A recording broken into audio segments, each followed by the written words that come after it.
Shalom Bapak Ibu Saudara sekalian yang dikasihi Tuhan. Selamat pagi.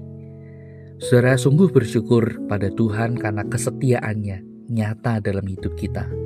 Ia tidak pernah berjalan meninggalkan kita, melainkan Ia selalu berjalan di sisi kita, menuntun langkah hidup kita dan menopang kita untuk berjalan di dalam kebenarannya. Saudara, mari di pagi ini, sebelum kita akan melakukan aktivitas kita atau melanjutkan aktivitas kita mau datang kepada Tuhan untuk bergaul dengan firman-Nya.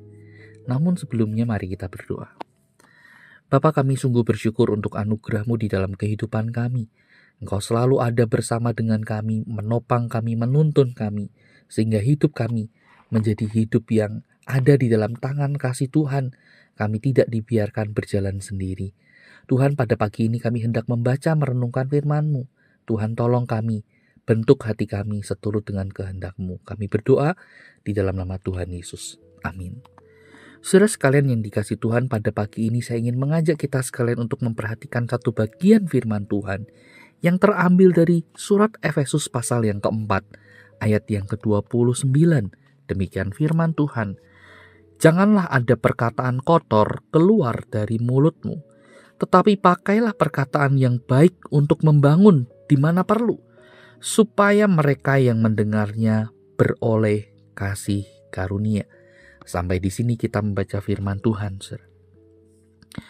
Saudara sekalian yang kasih Tuhan, kata-kata itu memiliki kekuatan yang besar di dalam kehidupan kita. Perkataan, saudara, perhatikan, itu bisa menguatkan, memberi semangat atau mengobarkan semangat.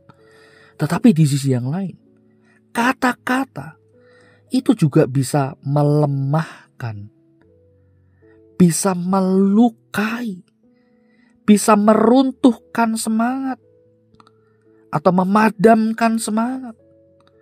Dan kata-kata itu, saudara, juga bisa mematikan harapan. Saudara, itulah pentingnya kata-kata.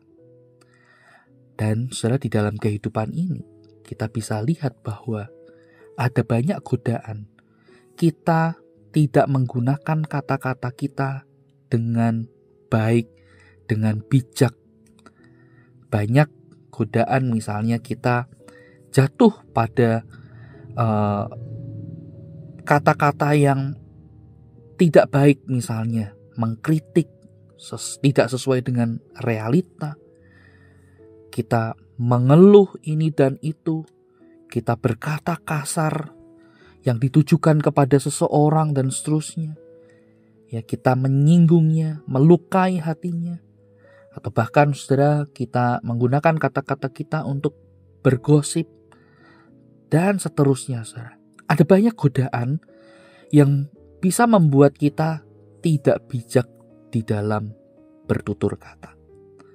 Akibatnya, saudara, bukan hikmat, bukan berkat yang kita keluarkan atau mungkin kita dengar, melainkan kata-kata yang menyakitkan, melukai, yang mungkin kita keluarkan atau kita dengar, saudara. Oleh karena itu, dalam bagian firman Tuhan yang tadi sudah kita baca, Rasul Paulus pun juga memberikan nasihat yang sangat jelas bagaimana seorang anak Tuhan itu berkata-kata. Rasul Paulus menegaskan bahwa perkataan yang sia-sia, perkataan yang kotor, tidak boleh keluar dari mulut seorang anak Tuhan. Saudara, kotor dalam bahasa aslinya ini menunjuk kepada sesuatu hal yang busuk, yang tidak berguna. Sama seperti buah, saudara, layaknya seperti buah ya, yang telah membusuk. Tentu, saudara, buah yang busuk tidak layak untuk dikonsumsi. Nah, saudara, ini menggambarkan bahwa perkataan yang tidak membangun itu, saudara, tidak mendatangkan berkat, melainkan hanya bersifat merusak. Oleh karena itu, saudara, Paulus mendorong untuk kita menggunakan kata-kata dengan bijak, dengan baik untuk membangun.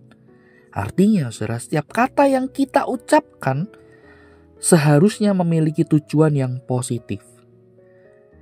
Tujuan yang menguatkan, memberi semangat, ya, menolong orang lain untuk bertumbuh di dalam kebenaran dan kebaikan.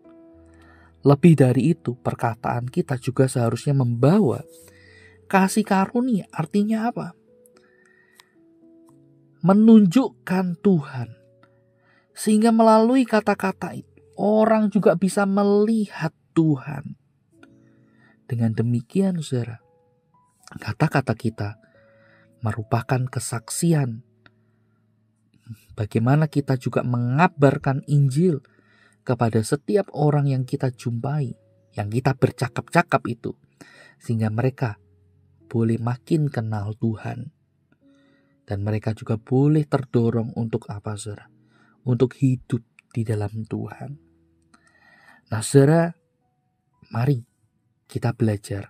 Kita sudah diingatkan pagi ini betapa pentingnya atau bahkan betapa dahsyatnya kuasa kata-kata itu. Dan mari kita gunakan, saudara, perkataan kita, setiap kata-kata yang keluar dari mulut kita dengan baik, dengan bijak, sehingga dengan demikian kata-kata kita adalah kata-kata yang mendatangkan kasih karunia, yang memulihkan, yang menuntun banyak orang untuk makin kenal Tuhan. Tidak mudah, tapi mari kita belajar dan mari kita andalkan hikmat dan pimpinan Tuhan. Selamat berkata-kata dengan bijak. Mari kita berdoa. Tuhan, kami bersyukur untuk firman Tuhan pagi ini yang kami boleh baca dan kami renungkan. Firman Tuhan yang menegur kami bagaimana kami harusnya berkata-kata di hadapan Tuhan dan sesama kami. Engkau memperhatikan setiap perkataan yang keluar dari ucapan kami, dari mulut bibir kami. Oleh karena itu Tuhan, tolong ajar kami supaya kami boleh berkata-kata dengan bijak, dengan hikmat-Mu. Pimpin kami Tuhan, tolong kami. Kami mau agar melalui perkataan kami, nama Tuhan dipermuliakan. Demi Kristus kami berdoa dan bersyukur. Amin. Selamat pagi, Tuhan Yesus memberkati kita.